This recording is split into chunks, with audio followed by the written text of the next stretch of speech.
Hola, hola a todos. Hola, hola Charlie, ¿cómo estás? Hola, muy buenos días, Ale, ¿cómo estás? ¿Bien? Bien, bien, todo bien. Esperemos Excelente. unos minutitos en lo que empieza. Claro.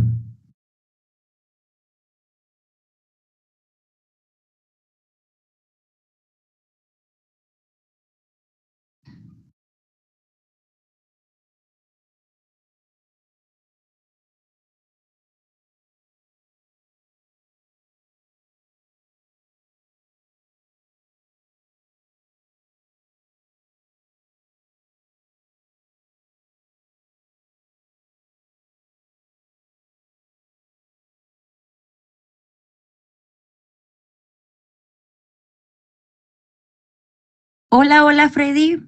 Buenos días. Hola Edgari. Hola Steph. Saludos desde Venezuela.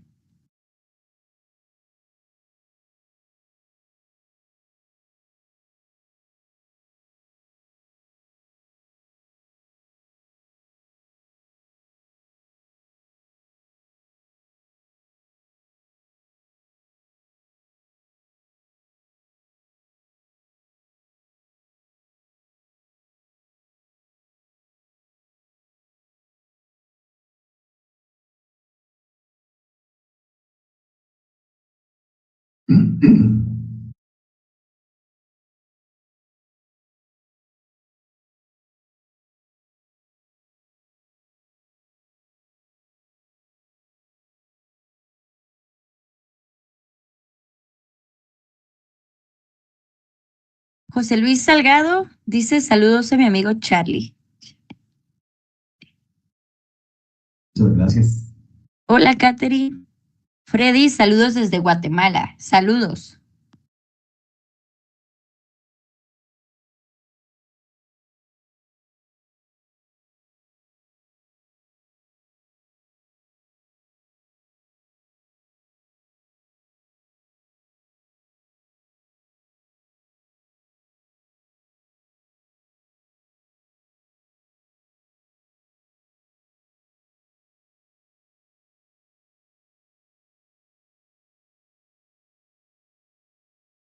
Muy bien, Charlie. ¿Qué te parece si comenzamos?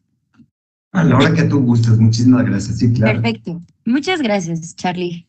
Pues bienvenidos a todos. Es un gusto para nosotros tenerlos aquí. Me da mucho gusto verlos conectados desde varios países, lo que confirma que el tema de hoy, el tema que vamos a tocar, no es un problema local, es un problema del sector. Hoy vamos a hablar de la mora, pero no de la manera en la que usualmente se habla. No vamos a hablar de cómo se cobra más rápido, ni vamos a hablar de guiones de llamada, ni de cuántos recordatorios hay que mandar. Vamos a hablar de algo más incómodo. ¿Por qué la mora ya estaba ahí antes de que el cliente dejara de pagar? ¿Y qué se puede hacer al respecto? Antes de presentar a nuestro invitado, les haré una pregunta súper rápida para la audiencia. ¿En qué etapa crees que se origina la mayor parte de tu mora? Primero, en la originación. Segundo, en la evaluación de riesgo. Tercero, en la gestión de crédito o en la cobranza.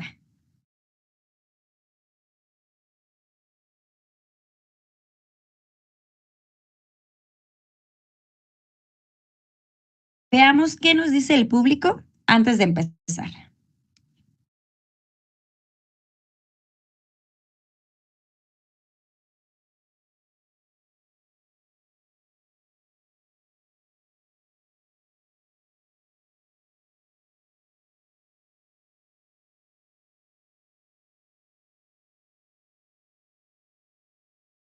Muy bien, algunos comentarios dicen que en la cobranza, Charlie. Pero vamos a volver a ver estos resultados al final del webinar, porque apuesto que algunos probablemente puedan cambiar de opinión. Ahora sí, les presento a nuestro invitado del día de hoy. Para esta conversación nos acompaña Carlos Eduardo Curiel, director comercial de Equality, quien es ingeniero civil por la Universidad La Salle, tiene una maestría en administración por el ITAM y un diplomado en análisis y planeación financiera por el TEC de Monterrey. Él es quien trabaja de forma directa con nuestras instituciones financieras, fintech y empresas de retail en distintos países de la región. Y hoy nos estará compartiendo los patrones de aprendizaje y señales de cambio. que estamos viviendo actualmente en el mercado. Adelante, Carlos, bienvenido. Muchas gracias, Alessa. Un placer. Siempre es un gusto estar aquí con todos ustedes y me encanta. Mucho gusto, Charlie, mucho gusto. Bienvenido. Es un placer también para nosotros. Y bueno, vamos directo al tema. La mora. Todos en estas salas sabemos lo que es. Todos la están midiendo, pero quiero empezar con algo más básico. Cuando ves que los números empiezan a moverse en la dirección equivocada, muchas instituciones asumen que el problema está en haber ampliado demasiado el acceso al crédito. ¿Es realmente así? ¿La inclusión financiera y el control de la morosidad pueden coexistir?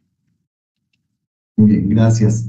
Sí, fíjate, Ale, por lo general se tiene la creencia de que al otorgar más créditos, la mora incrementará inevitablemente. Pero el problema no es dar más financiamiento, sino dos puntos importantes. Es cómo se evalúa el riesgo y cómo se acompaña al cliente durante todo el ciclo del crédito. Un punto importante es que incrementar la cartera con nuevos clientes, o como nosotros lo conocemos por inclusión financiera rentable, dará resultados positivos cuando utilizas, número uno, mejor información. Número dos, se utilizan los modelos actualizados y adecuados. Y número tres, sí se establecen estrategias preventivas, importantísimo. Y justo ayer nuestra CEO y cofundadora de Quality, Mari Carmen Arteaga, compartió una reflexión en Mexico Business News y habla de este tema, justo la inclusión financiera. Esto que nos compartes, Carlos, es muy revelador y creo que también lo de Mari Carmen suma a toda esta información que nos describes. Apunta a algo que escucho mucho en el sector y es que hay una brecha entre lo que medimos y lo que realmente importa. Hay una idea muy extendida, casi un consenso de qué es la mora, de que la mora, perdón, es un problema de cobranza, que si mejoras tus procesos de cobranza, bajas la mora. ¿Estás de acuerdo con esta idea o la cuestionas? No, porque realmente es un tema más de prevención que de cobranza. Es como lo vemos. Las empresas maduras trabajan con alertas tempranas, evaluación continua del comportamiento de los clientes y en el acompañamiento antes del incumplimiento. Muchas empresas piensan o empiezan a actuar cuando el cliente ya dejó de pagar, cuando en realidad la morosidad empezó mucho antes. La reacción en sí es ya tardía. Y creo que ahí está el primer gran insight de hoy, que quiero que se lleven. La mora no solo resuelve dónde aparece, se resuelve de dónde se origina. Entonces, mi siguiente pregunta es, ¿en qué momento del ciclo crediticio se decide que la mora es una decisión de originación, de evaluación, del diseño del producto? Muy bien, sí. Fíjate que la mora no se decide solo en un momento, se construye a lo largo de todo el ciclo crediticio. Solíamos pensar que la mora es un problema de cobranza porque es cuando se vuelve visible, pero en realidad nace mucho antes. Se empieza a definir en la originación, cuando decidimos a quién aprobar. Se refuerza en la evaluación, cuando determinamos cuánto riesgo estamos dispuestos a asumir como empresa financiera, y se diseña en el producto, cuando se establecen las tasas, los montos, los plazos, frecuencia de pago y la experiencia del cliente. Ok, es muy interesante, Charlie, todo esto que nos compartes, pero ahora quiero ir un poco más allá. Cuando analizan una cartera con mora alta, ya sea propia o de un cliente, ¿hay algún perfil o hay algún patrón que se encuentra con más frecuencia? Sí, sí, y entender eso es fundamental porque no todo tipo de mora significa lo mismo, ni tampoco debe de gestionarse igual. Por ejemplo, existe un cliente que se atrasa ocasionalmente, pero después se regulariza, ¿no? Es un tipo de cliente. El segundo, el que deja de pagar desde la primer cuota. O el tercer tipo de cliente que normalmente vemos en las carteras es el que paga correctamente durante mucho tiempo y luego cae en incumplimiento. Cada uno de estos tres refleja riesgos y comportamientos completamente distintos. Ok, a ver, hablemos del primero. ¿Qué nos dice este cliente que se atrasa, pero eventualmente se pone al corriente? Sí, mira, lo más común es que este cliente tenga algún tipo de estrés de liquidez temporal. No necesariamente será un cliente que lo tengamos como perdido. Suele llamarse también como una mora transitoria o mora de baja severidad. Son clientes que pueden tener, número uno, desajustes de flujo de efectivo, dos, los ingresos variables, o tres, problemas momentáneos de liquidez. Aquí la cobranza temprana y preventiva será la que funcionará mejor. ¿Y qué pasa con este cliente que nunca paga la primera cuota? Ese normalmente es el que genera muchísima preocupación. Sí, porque ese perfil suele asociarse a fallas de originación o de fraude. Se le conoce como mora temprana.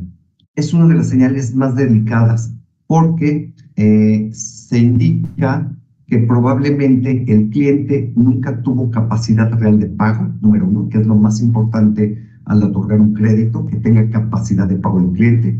Número dos, hubo una mala evaluación del cliente o incluso hubo una intención de cumplimiento desde el inicio por parte del cliente. Entonces, cuando este indicador crece, normalmente hay que revisar las políticas de aprobación y de scores o de scoring para otorgar un crédito. Ok. Y bueno, por último, está el cliente que sí pagaba bien, pero que después dejó de pagar. Desde afuera parecería que es el caso más difícil de entender, ¿no? Sí, sí, exactamente. Sí, ese tipo de mora suele relacionarse más con un deterioro financiero posterior. Por ejemplo, pérdida de empleo o un sobreendeudamiento por parte del cliente, cambios económicos, emergencias o incluso la falta o la fatiga financiera, que ya no puede pagar. Lo importante aquí es que muchas veces esos clientes sí tienen intención de pago, pero ya no la capacidad para hacer frente a todas sus obligaciones financieras. Y eso cambia completamente la estrategia de recuperación. Ok, y fíjate que escuchándote queda claro que entonces no todos los clientes en mora son iguales. El reto entonces no es solamente de detectar que existe un atraso, sino entender qué hay detrás de ese comportamiento para actuar de la forma correcta. Entonces, ¿cómo logran hoy las instituciones identificar esos patrones y decidir cuál es la mejor estrategia para cada caso? Muy bien, muchísimas gracias. Sí, hoy funcionan mucho mejor las estrategias de personalizadas y basadas en los datos. A través de tres puntos bien importantes. Es el análisis del comportamiento de pago, el historial del cliente y las distintas variables de riesgo. Las instituciones financieras pueden segmentar mucho mejor a sus clientes y aplicar acciones específicas para cada uno de esos perfiles. Y esto obviamente les va a permitir intervenir de forma mucho más oportuna y aumentar las posibilidades de recuperación de cartera. Y justo creo que ahí entra mucho la tecnología. Desde tu opinión, ¿cómo crees que está cambiando la inteligencia artificial y la automatización la gestión de créditos? Sí, claro. Sí, mira, con esto de la inteligencia artificial nuevamente se permite predecir comportamientos, automatizar la segmentación de los clientes y personalizar estrategias de contacto, súper importantes. La tecnología, adicionalmente, ayuda a que la cobranza sea más eficiente, más oportuna, mucho menos costosa y con menos fricciones. Y también ayuda a escalar, ¿no? Porque muchas fintech crecen muy rápido, pero hay una tensión que hemos visto mucho en el mercado. Y quiero tu opinión directa. Hay empresas que tienen una mora alta, pero siguen creciendo. Eh, otras tienen una mora controlada, pero no crecen. La pregunta que muchos directores de crédito se hacen es, ¿se puede tener las dos cosas o controlar la mora necesariamente frena el crecimiento? Sí, claro. Fíjate que sí, sí se puede tener las dos cosas. De hecho, el objetivo de cualquier empresa que financia no debería de ser elegir entre crecimiento o control de la mora, sino desarrollar capacidad de crecer de forma rentable y sostenible. Y es ahí donde la segmentación del cliente se vuelve fundamental.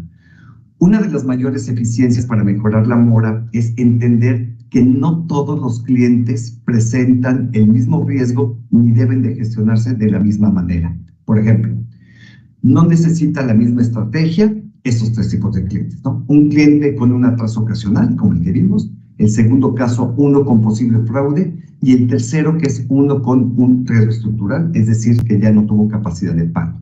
Lo trascendente hoy está precisamente en identificar esas diferencias y actuar de forma específica para cada uno de estos tres casos.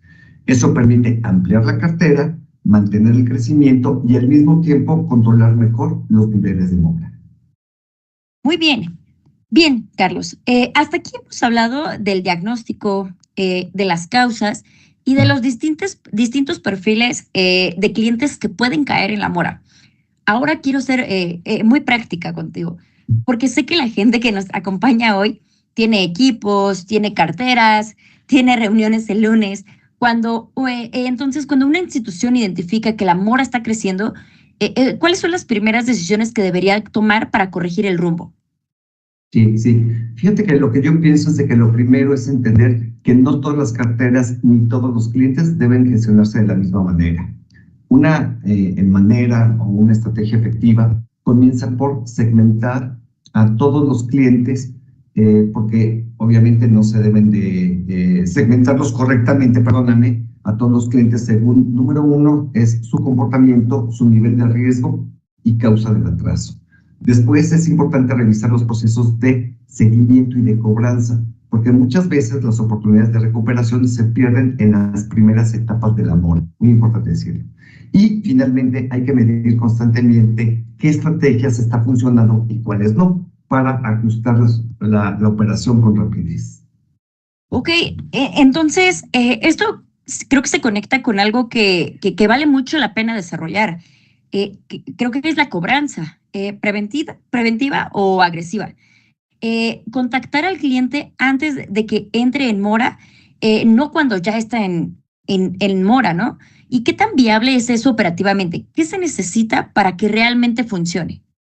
Sí, sí, eso es algo que escuchamos muchísimo en el mercado. Justo necesitamos mejorar la cobranza, que desafortunadamente se convierte en una cobranza agresiva. Pero cuidado, esto puede resultar contraproducente, de verdad.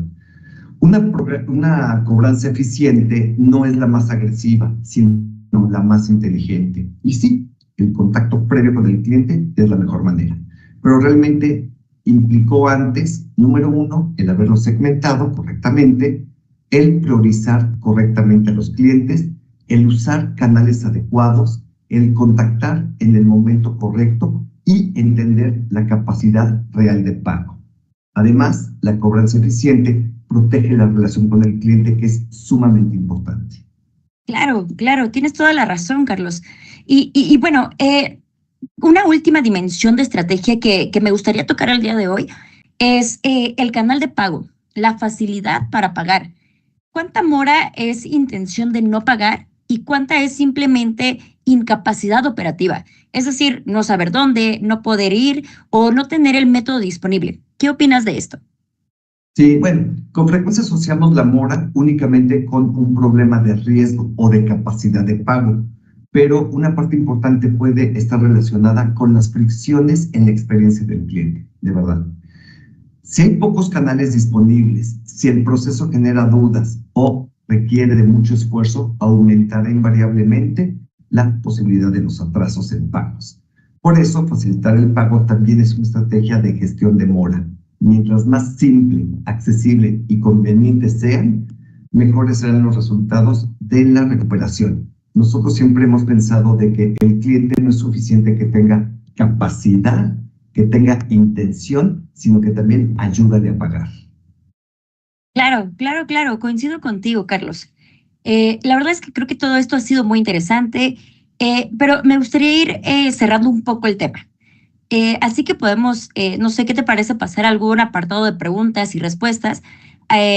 Igual y la gente que nos está viendo tiene alguna de ellas, ¿no? De todo lo que hemos hablado. Entonces, si tienen alguna pregunta, no duden en dejarla en el chat y en los próximos minutos estaremos leyéndolos. Entonces, pues veamos sus preguntas.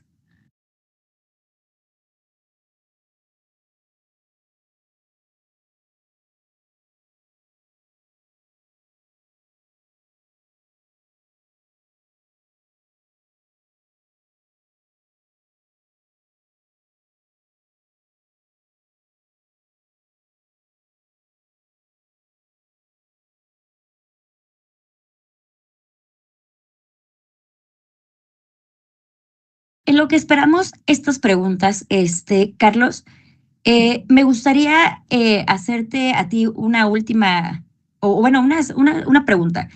Y sería, si pudieras cambiar una sola cosa en cómo las empresas piensan sobre la mora, no una herramienta, una mentalidad, ¿qué sería? Sí, fíjate que lo que yo pienso es de que lo más importante es de que dejen de ver la mora únicamente como un problema de cobranza. La mora, al final del día, y como lo hemos estado viendo, es un resultado de decisiones que comienzan muchísimo antes, en la originación, en la evaluación del riesgo, en el diseño del producto, en la comunicación con el cliente y en el seguimiento que se realiza durante toda la vida del crédito. Las organizaciones más exitosas, de verdad, no esperan a que aparezca la mora para actuar.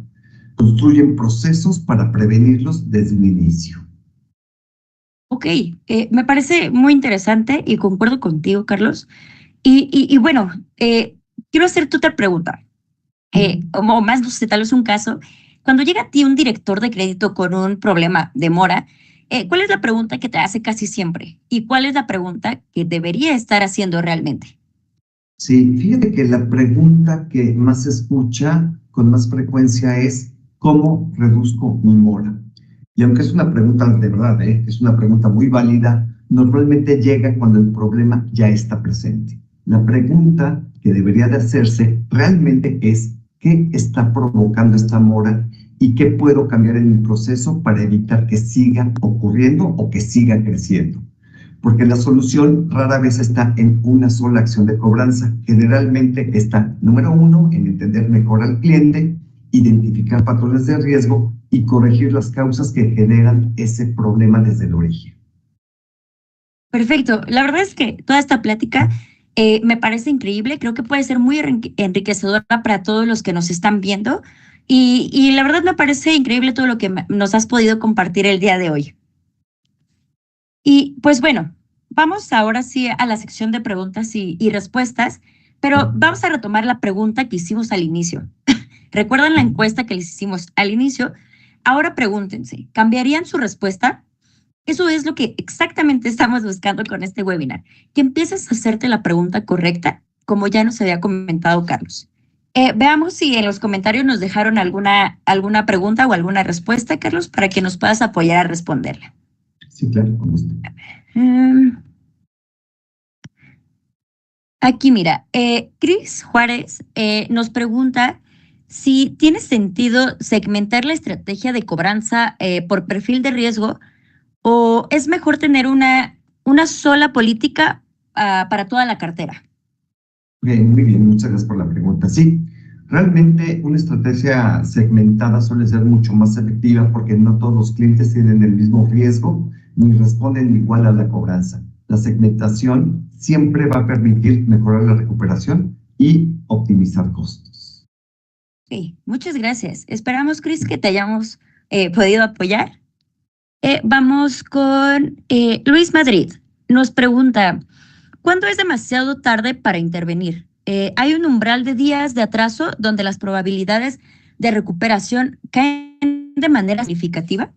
Ay, muy buena pregunta, sí. No, aquí mi respuesta sería que entre más rápido mejor, esa es la verdad. En general la recuperación se agrava después de los 60 o 90 días del atraso. Por eso es muy importante actuar de forma temprana y sobre todo, como hemos platicado, preventiva. Ok, muchas gracias, Carlos. A ver, veamos acá. Catherine Ramos nos pregunta, y creo que es una pregunta muy relevante, la mora en carteras de dispositivos financieros, financiados, teléfonos, laptops, pantallas tienen dinámicas distintas a otras carteras de crédito del consumo. Sí, muy buena pregunta, pero la respuesta es sí, definitivamente. ¿Por qué? Porque las carteras de dispositivos tienen características súper particulares. Número uno, son tickets más pequeños. Número dos, tienen alta rotación. Número tres, hay un mayor componente aspiracional, eso es bien importante. Y por último, otra característica de estos financiamientos de aparatos tecnológicos es de que está mucho más ligado al uso cotidiano de estos mismos, ¿no? Muchas veces el dispositivo es esencial para trabajar o estudiar, lo que hace un cambio totalmente en la relación emocional del cliente con el pago. Ok, perfecto. Muchísimas gracias, Carlos. Esperamos haberlos podido apoyar un poco respondiendo sus preguntas. Y pues creo que hasta el momento son las únicas. Perfecto. Entonces, la verdad te agradezco muchísimo el estar aquí. Este ha sido exactamente la conversación que queríamos tener y compartir con todos ustedes. Y pues un agradecimiento enorme a ti, Carlos, nuestro invitado, por tu tiempo y por tu apertura. No, muchísimas gracias. Como siempre, un placer estar aquí con todos ustedes. Les agradezco mucho su tiempo. Muchas gracias, Carlos. Y bueno, para todos los que nos acompañaron el día de hoy, recuerden que la grabación de este webinar va a estar disponible en los próximos días. Les llegará por correo junto con un recurso adicional que preparamos para complementar todo lo que hablamos hoy. Y bueno, y si algo algo de lo que escucharon el día de hoy les generó preguntas sobre su propia operación, sobre su cuenta, sobre sus procesos y sobre qué ajustar primero, el equipo de Quality está disponible para tener esa conversación de manera privada. Muchas gracias a todos y nos vemos en la próxima. Gracias, Carlos. Muchas gracias. Que estén muy bien. Gracias.